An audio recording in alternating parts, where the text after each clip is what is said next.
And welcome to the 2023 Hancock London E-Prix pre-race press conference, this time for our drivers. And joining us on the stage are Jake Dennis from Avalanche Andretti, Mitch Evans from Jaguar TCS Racing, and Nyck Cassidy from Envision Racing. And happens to be the top three in the championship also. Starting with yourself, Jake, as championship leader, you have been incredibly strong here in previous years, and on the back of some pretty great form this season, there's got to be a lot of confidence going into this weekend. Yeah, I think all of us are on a pretty good run of form. It's we're not in this position by chance. We're all driving well. We're all performing at a really high level. I think obviously this track has suited what I've had in the past. The BMW powertrain obviously was working extremely well here. I mean, I don't come into this race expecting to do what I did then. It's a complete reset. All these guys know how to drive. I just had a better car than them over the past couple of years at this track. So I'll take it a session at a time, but I'm feeling confident. I'm pretty relaxed, and I'm just looking forward to jumping back in the car. I'm really enjoying this year. I'm enjoying every session, and if it's meant to be, it will be. If not, then that's it. Just to follow on then from the difference in car, is there a degree of excitement between you and the other drivers of racing the Gen 3 around this very demanding, very unique circuit and the sort of racing that might bring with it?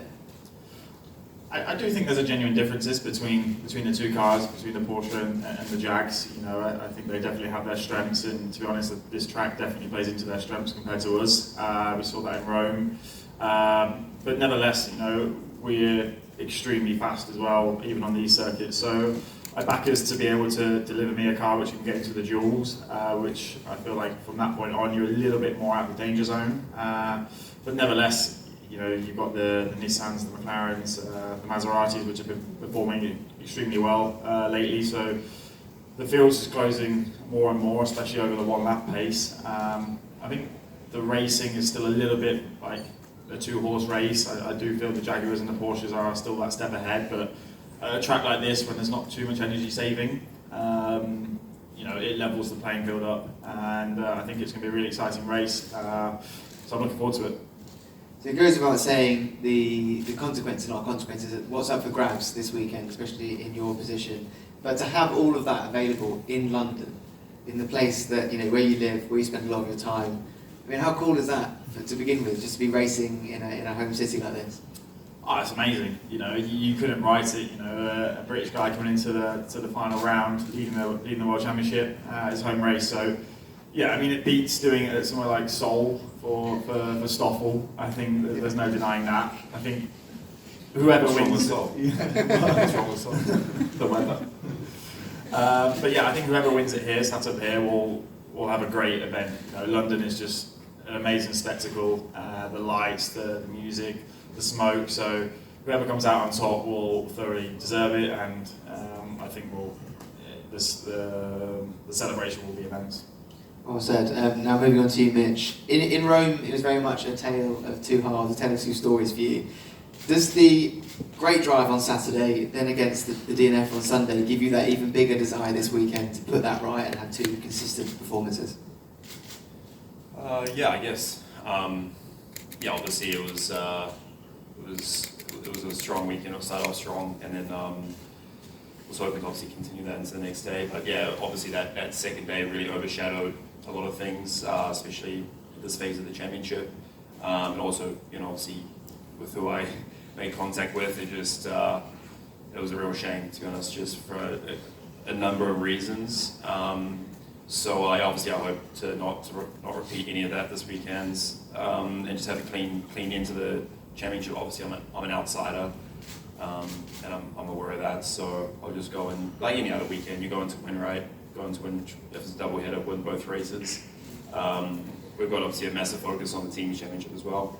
We've got more of a shot in that. So just go do my thing, and then I need obviously to basically win both races and a miracle at the same time for this to play into my hands. So I'm already expecting that, but we've still got a great opportunity to set in the team, so we need to really make sure that both cars are operating well, and we can have two clean races. So let's go a bit deeper into that. What do you think the key of a strong performance on this track will be? Is it a balance of outsmarting competitors with strategy, or is it having a bit of a nothing to lose approach? I mean, look, I'll go in as aggressive as I kind of need to. But I think in Formula E, it has to be always quite relatively calculated, because things can go, as we saw in race 2 with me, things can go badly very, very quickly. I think we've seen like a lot of occasions where people have dropped front wings with no real fault of their own through the concertina effect. So I think the racing is still, especially in the first day, is going to be very how it's going to be in this year, with obviously the kind of tricky the tricky race to manage in terms of track position. The second race is a bit different. It's a bit like copy and paste from Rome, to be honest. The second race is going to be a lot quicker from the first lap, so very aggressive first few laps. But obviously, when it's like that, then obviously around the attack mode strategy becomes very, very critical. So I think both races are very strategic but in slightly different ways. And naturally, passing is a little bit trickier. So most of the work is done around the attack mode. So obviously we've been on the, I'd say, we've been doing a really good job on the strategy side, especially in the sort of second phase of the championship. So we hope to continue that. But obviously we hope that the car is quick at the start. We can start where we want to start, and then kind of control it from there. But it's gonna be It's gonna be tough few races, I think, especially with the weather as well. Could play quite a big part. So let's see. You mentioned it slightly there. At the start of the season, it looked as if the team were playing catch up a bit with the other teams who'd come out the blocks slightly faster. How pleased are you overall with the season and how the team has developed and responded to those early challenges? I mean, I think in terms of overall performance, it's kind of been there pretty much from the start. Maybe, bar Mexico, I think we were a little bit on the back foot of Mexico, but then from Saudi, I was in the front row. Just on my side, I had a really slow start in terms of trying to convert good starting positions or good qualifyings into results through different reasons. Obviously Hyderabad, we know what happened there. Cape Town, we got to drive through bits and pieces, unfortunately. So things kind of started in Sao Paulo, but as we saw, like with Sam, the Envision guys, the car was quick from the start. I think Seb got a pole quite early on, and these guys getting podiums quite early on as well. So it's always been quick. It's just my side. I feel like I started my championship in Brazil. So and then since then we've had a really strong run of results. But so have these guys. So I feel like every time I have a good result, these guys do as well. So it's been as kind of Jake mentioned, we've all been operating at a very high level, and it's good. It's cool to see that there's a good fight into this weekend. But in terms of it's been a strong end to our season. But these guys have also equally had a really strong year so far as well. So, but those first few races definitely quite annoying when you get to the stage of the championship and losing. It's hard to obviously calculate how many points, but a lot of points that have just gone down the drain. But that would have been nice right now. But everyone's got their own little story, and that's just the way it is with motorsport. Chance to rectify this weekend, perhaps. Finally, moving on to you, Nyck Cassidy. Now, you have been one of the most consistent drivers all season. I think 3 wins, quite a few podiums. What do you think has gone right for you this year, and what preparations do you make to make sure every weekend can be the best it can be? I think we've definitely improved a lot on that this year. Myself, maybe mainly. In terms of weekend prep now, I think it's pretty relaxed for me. I'm coming into most weekends fairly confident. I know what to expect. I know what to do, and so it's making life a lot easier. What's the vibe and the feeling within the camp? Because there is technically both championships up for grabs, and a lot of work that needs to make that happen. But what's the general vibe? Well, I mean, the conversation come up, but I was quite simple. I said, if we win the drivers, then the teams will follow. There's no issue. So it's going to be the focus, right? Like it. Okay, with the current standings, you're still obviously in contention, as we just mentioned, for the championship. Only 24 points behind Jake. It's 58 up for grabs across the weekend. What would it mean to you to pull off a championship win after such a competitive season, especially here in London?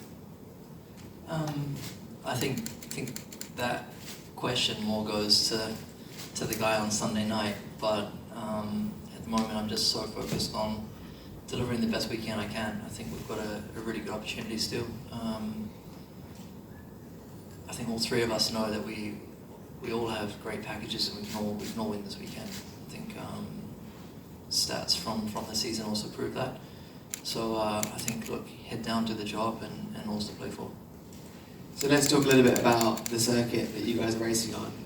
We spoke a bit in the team representatives press conference beforehand about the challenges of it, physically, mentally, kind of how variable it is as well from corner to corner, and with the conditions as well. What's your view on this circuit? One, how hard is it to drive, and two, how fun is it to drive? On a qualifying lap, I believe it's one of the most fun of the season. I think we've come from a fantastic circuit in Rome. We've had, I must say, actually many fantastic tracks this year. I've been very vocal of the new circuits, Cape Town, Sao Paulo, Hyderabad, to drive. They were, in my opinion, all very, very good. Here's no exception.